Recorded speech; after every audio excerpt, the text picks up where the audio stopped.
Bonjour. Alors aujourd'hui, j'ai une petite méditation sur le mot abondance et j'ai envie de vous la partager.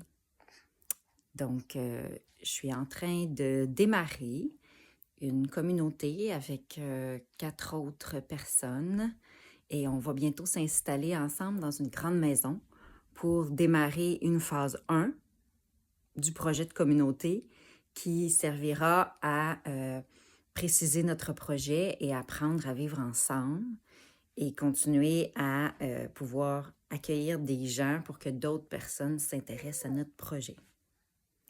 Alors, le mot abondance, moi, est important dans une communauté parce que, après la sécurité, ce que j'aimerais que notre communauté sache offrir, c'est un sentiment d'abondance pour les gens qui sont dans la communauté.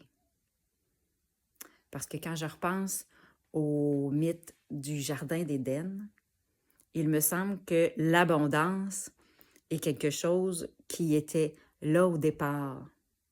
Donc, la Terre est censée être un milieu naturel d'abondance, de facilité, où est-ce qu'on ne s'inquiète pas pour nos besoins de base, où est-ce qu'on n'est pas dans la survie, mais plutôt qu'on n'a qu'à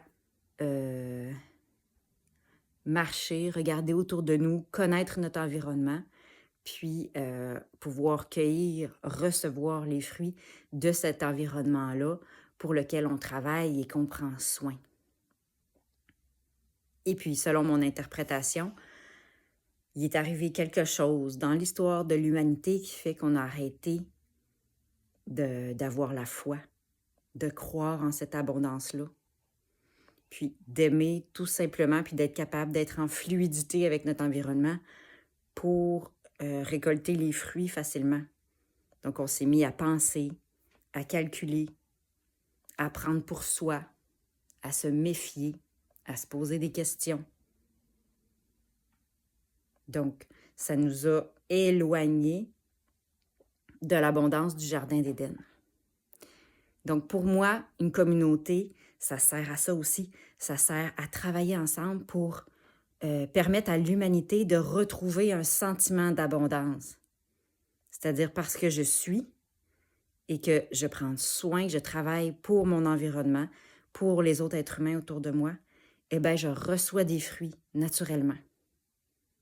OK? Donc, comment créer un sentiment d'abondance dans cette société-là qui est basée sur la propriété privée, le capitalisme?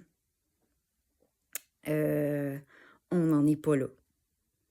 Donc, au début, là, je m'en rends compte. Là, ces temps-ci, on a des rencontres parce qu'on va bientôt déménager ensemble dans une maison.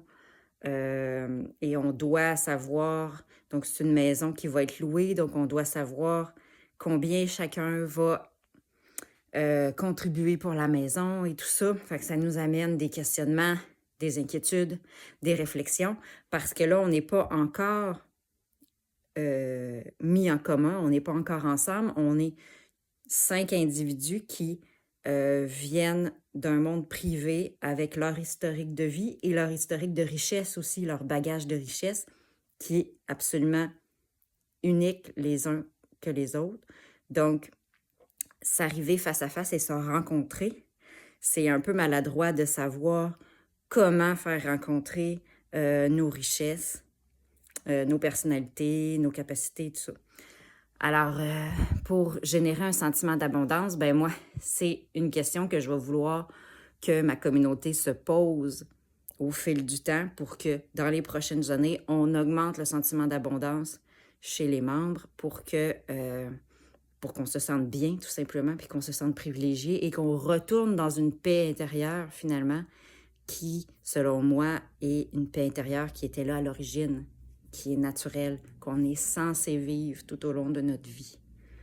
Mais à place, donc la propriété privée, puis le capitalisme, finalement, nous donne un sentiment de manque. Donc, c'est vraiment, puis un sentiment de rareté. OK? Donc, il faut calculer, il faut faire attention, il faut protéger nos choses. Alors, j'ai envie qu'on ait une réflexion sur le droit à l'habitation et le partage des richesses pour que le sentiment d'abondance soit au fil du temps dans une communauté plus naturelle et sécurisante. Et voilà, c'est la petite réflexion que j'avais sur l'abondance, qui est un mot important pour moi que je vais mettre au cœur de ma démarche dans une communauté.